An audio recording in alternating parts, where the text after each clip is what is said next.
chance, that we are all here by divine appointment. If you tuned in at this moment, this message is for you. And as we gather together in community and we look at the law of attraction, that like attracts like, water seeks its own level, birds, what? Birds of a feather flock together. These hold true. These are dynamic laws of the universe. And it's a ground of being. So when there are people, places, and things in our life that we think, you know, this just isn't working for me, without judgment, to open the space to really allow the universe to do what it does best by means of us. Because if we are not growing and unfolding, and I always like to add, in miraculous ways, on the upward spiral, then we're moving down the spiral, because life goes not backward, we're told by the prophet, nor tarries with yesterday. Life is a forward progression of the soul, that we are all unfolding in this energy. And what I love about the law of attraction is, for years I always said, you know, I just love to travel, I love to carry this message. In the 80s, I was asked to speak in South Africa, and that was an amazing experience. And I went out into like a village, and there was a Zulu medicine man, and who threw the bones, and I had a reading with him, you know, throwing the bones, and had some amazing experiences in the 80s, and have gone really all over the world. And then when I came to Palm Springs, there seemed like so much work to do that I kind of put that off for about 6 years. And then it's really interesting. I thought, you know, I love our message. We need to get it out to a broader audience. And at that moment, I was asked to speak at Oxford, England. And my message was going to be on world peace through the arts. And of course, there's so much wonderful art and so much energy. And I did a whole study on Nicholas Roerich, who was nominated for the Nobel Peace Prize in 1933. He was a Russian artist, musician, he was a linguist. His father didn't want him to be an artist, so he got that degree and was in Paris, and then got his law degree because his father wanted him to be an attorney, and it went on and on. This man was amazing, Nicholas Roerich, and you can Google him. And when I was in the museum in New York, and I had seen this beautiful, beautiful painting, and it was called The Mother of the Universe. And it was so amazing, and just the detail. But she was blindfolded. And I gazed at this painting, The Mother of the Universe, blindfolded. And I said, of course, because the mother, the energy, the love energy of the universe does not see people, places, or things, does not judge or criticize. Because in our way of life, we're all inclusive beyond color, race, creed, or sexual orientation. Our God is a God of oneness. We feel this. We know this. We came in with this knowingness. And we're in New Thought and metaphysics. So I thought, how beautiful that this energy, he blindfolded her because there is only love. Love is the strongest healing power in the universe. So it was interesting. I went to Africa to speak, and then all my colleagues were there from all over the world, from Croatia and Amsterdam and India and just all over the world, Poland, professors and physicists. And I have shared with you before that they had unanimously voted that I was going to be the next president of the International Foundation for World Peace and Research. But I said, no, I have a ministry, I've got things to do, I cannot, you know, I just don't envision myself doing that. You're all so qualified, you're professors, you're physicists, you're medical doctors, you're all so qualified. And they said, no, we have unanimously voted that you are the one. We learn from you every time you speak. I thought, what humility. You know, that's the physicist that said that. What humility. So I thought, the universe wants me to do this. They want me to do this. I'm just going to say yes to life. From there, I was then given the opportunity to serve on the Nobel Peace Prize Commission, going to Oslo, Norway, speaking all over the world. I want to put out our message, and Suddenly I'm at the University of Croatia in Zagreb, I'm at the University of Istanbul in Turkey, I'm at the University of Hamburg in Germany, I'm suddenly in London at Queen's College. And then I went into London to speak for, it's called SOAS, it was the School of Asian and African Studies. And it just goes on and on from there. Every couple of months I was someplace else. And I never missed more than 2 Sundays, and I had wonderful speakers, and everyone was very kind and very loving, and they said, but it, just wasn't you. So energetically, we got to weather through that, come out on the other side, and with me putting into the law of mind that I wanted to travel and I want to put our message out. Other countries are hungry for our message, especially in Africa. They're just like sponges taking this message, that all the power in the universe is right where you are, that we access this power, and that your success makes mine possible, because we're all one. Every time you get a win, I'm elated. It's wonderful. It's happening to me. We're one, right? We are one. I was at the hairdresser's yesterday, and he gifted one of his client, because she was there, she owned a restaurant, and he frequented it, and he goes, no, it's just a gift from me. She goes, oh no, she got in her purse, and she started getting her money out, and goes, oh no, and like, I can't let somebody do something nice for me, oh my God, I'm not worthy. And she didn't know. I said, why would you not accept his gift?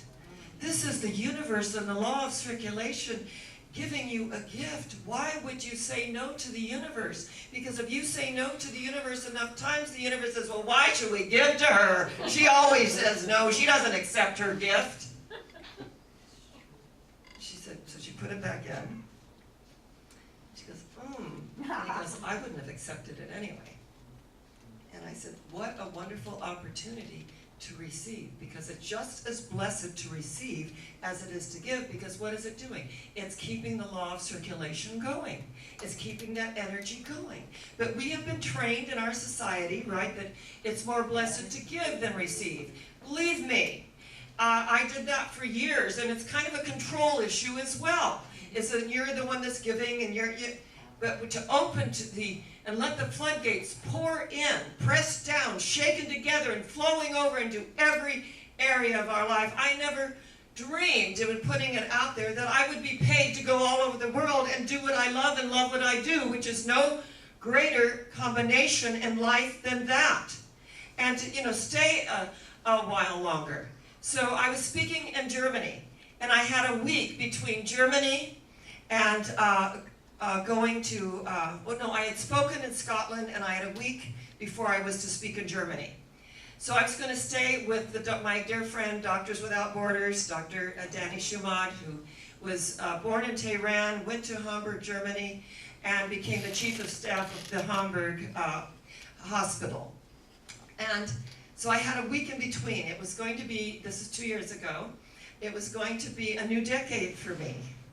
So I thought, I have Irish, I've got a lot of Irish blood in me, and I want to get in touch with my Irish history and ancestry. I'm into the Celtic energies, I do the runes, I throw the runes, I just love all things Irish, right? And I want to go to Ireland because I've never been there. And so this had been a lifelong dream, and it was just amazing. Because I got there and I just felt like I was at home. I felt that, that energy. I went into a place called Peaches and Cream, and a young man in his 20s said, you're from the USA, I can tell. And I said, oh, is it that obvious? He goes, you all have kind of a look. You're probably from California. I said, yes, I am. And he said, well, I'm half Irish and half Chinese. His name was Stuart Chang, just a precious guy. And every day I'd go in there for my little cappuccino and my little nosh, and he'd sit down with me. And we would have these wonderful conversations. And I said, well, one of the things that I really want to do is I want to go to Cork and I want to kiss the Blarney Stone. I've always wanted to do that. I put that out in the universe. I really want to do that. So I found a little tour group that would allow me to do that. Now, what I didn't know is you climb way, way, way, way up. And then you don't just go touch and kiss the Blarney Stone. The Blarney Stone is way underneath. Now Now, you got to understand that there is a man there that puts his arms around your waist and kind of across your body, and and then you're like on your back like this, and there's going like this, so that you can kiss the Blarney Stone. So just so that you would get the whole idea. And it's so interesting how we run across these things. Is that this is actually what it looks like. So you are really, you're in an intimate position. And I said, and I didn't even get your name. So I kiss, and I've got the certificate to say that I kissed the Blarney Stone. So I now have the gift of eloquence, if I didn't before, right? So it was something that I put out there into the universe. I really wanted to do it, and the opportunity manifested itself. So I had a week between Scotland and Germany, and I spent that week in Ireland, and I went to all the mystical places, and I sensed that energy and that connection. But I had planted a seed in the law of mind, that this is what I wanted to do. And when we plant our seeds and we water and nurture them, we cannot be digging them up to see how they're doing. We've got to let go and let God do what God does best by means of us, and let God do it, God's job. And God's job is when we're doing our job and we're letting go. There is no investment in the outcome. How many times are we wringing our hands away? I hope it works, I hope it works. I want us to know that Ernest Holmes, the founder of the Science of Mind, stated that hope is a subtle illusion. It's an unconscious compromise. Oh, I hope it works. And of all the things that happened when in Pandora's box, remember when they don't open Pandora's box? The lowest vibratory frequency in Pandora's box, guess what it was? Hope. It was hope. Because when we're left hoping, we are not embodying. And we know that hope it springs eternal within the human heart. But then we're evolving. So we go from hope to belief, right? Belief to faith, and then to knowingness. And when you know that you know that you know, not even the gates of hell shall prevail against you, because you know that you know that you know. And if somebody tries to say, oh, you don't know, you know what? We do. We really do. And we don't have to go there. So we take ourselves out of the law of averages. Think about this, the race conscious mind. It vibrates at a very low frequency. It watches the news. It looks, outside and all the things going on in the world. It focuses on the crime, and it focuses on dis-ease, and it focuses on, these are the end times. I had somebody ring the doorbell last week, and my daughter was here for my birthday. So she went out, and I said, they didn't have an appointment, and usually people have an appointment. So she went out, and it was a certain sect of religion that shall remain nameless. But they do knock on doors. And gave my daughter their brochure and said, it's the end times. She said, really? It's the beginning times for me? Wow, my mom's a minister. And she, and we believe that, it's a new day, and they couldn't get out of there fast enough. So energetically, we are taking ourselves out of the law of averages, out of what no longer serves us. And I want you to know sometimes, it is challenging.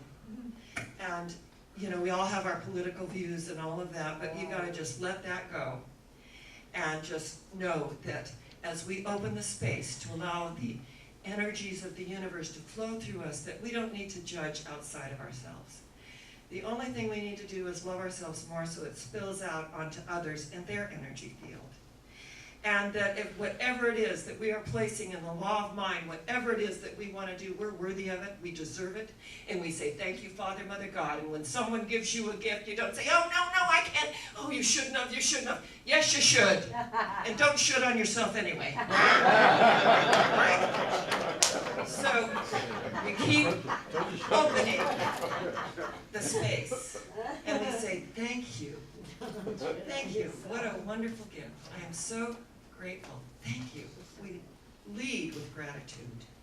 We lead with that wonderful energy. And all we have to do, if we want that current, is to tap into it within us. Turn on the light switch from within, right? I was out of the country, and my house sitter said, you know, none of the outdoor lights are working, not at the front door, not the ones on each side of the garage. They're not working. And so, you know, I called in someone, and he took out the element and he put a new element in the automatic, and they're still not working. When I got home, I called in an electrician. It was Julian's friend, and he said, did anyone check the light bulbs? I said, well, yeah, there's 6 on each side of the garage. They're like, you know, candelabra things. And then 1 at the front door. I don't know if anyone checked the light bulbs. So he takes it apart, and he puts it back in and fixes it. Then he goes to each side of the garage and the candelabra. He goes, none of the lights are working. So all you need are new light bulbs. By this time, he's now changed another element on, you know, the door so that it will work. And it was such a lesson, because we make things so complicated in the human condition. Oh, you know, the little spot here, oh, it's cancer, oh my God. You know, and I've heard people do that, and I just, shh, the universe is listening. We don't need to go there. The universe is listening. And the only hereditary things that really occur are the ones we buy into. And I went to the doctor recently, just get a checkup. It's been like 5 years or something. And we had this discussion. And I said, you know, where thought goes, energy flows. And so I arise every moment, no matter how I'm feeling, and I just say, I'm in radiant health. Thank you, Father, Mother, God, for this energy flowing through me. I sleep in peace, I wake in joy, and I live in the ever-present moment of now. That's my affirmation. And if something does occur, you know, I'm really happy that the doctors are there, that they have this science, this medical science, that they can serve us, because I believe that at times it's really necessary. I had surgery 3 years ago. I was very happy that I had the #1 surgeon for what I was going through, and that my friends came at 5 a.m. in the morning, and we did a prayer circle and invited my doctor, who is originally from Syria, and his cohort, and we did a prayer circle and spoke our word into the law of mind, that every doctor, every nurse, every attendant was there for my highest good. And this was a successful surgery. Thank you, Father, Mother, God. They thanked us. They literally thanked us, and they said, oh, this was so lovely. So when we put it out there and go through challenges, because it's, you know, it's not like we're not going to go through challenges. We're part of the human condition. We're going to fall down. We're going to get up. We're going to brush ourselves off, but we're going to keep opening the space to allow God to do what God does best by means of each and every one of us. We're going to turn on the light switch from within. We're going to light up the world with our own energy, that heart energy that connects at such a very, very deep level. I am so grateful to be in this way of life. I am so grateful that we can put into the law of mind those things that are for our highest good and resonate to those things. And the things that no longer serve us, to release them, to send them back to their native nothingness from whence they came, because in truth, they are neither person, place, nor thing. They're only the life and the energy that we give unto it. So to let all of that go and to release it, and to allow God to do what God does best, because your success makes mine possible. My success makes yours possible. And I love that our Claudia is here with Moon-Powered Astrology and been my friend for many, many years. And Claudia was in the movie industry. And she won an Emmy for her work in makeup and hair and costume and whatever else she did. And she said it was so interesting when I won this Emmy and I came in the following day, none of the other hairdressers or makeup artists would speak to me. They were not happy for me. And I said, well, they didn't get it, that your success makes theirs possible. And how wonderful, because when it happens for you, it happens for me. This is one of the key foundations of the universe. We are one. We are one. What happens for you happens for me. What happens for me happens for you. That we are in the circle of life together, and we are unfolding, we are growing, and we are evolving. We resolve to evolve, right? We open the space, and we say, thank you, Father, Mother, God, and gratitude for this amazing life that we are living, because we are going someplace. Do you know where it is? Higher yet. Where? Higher.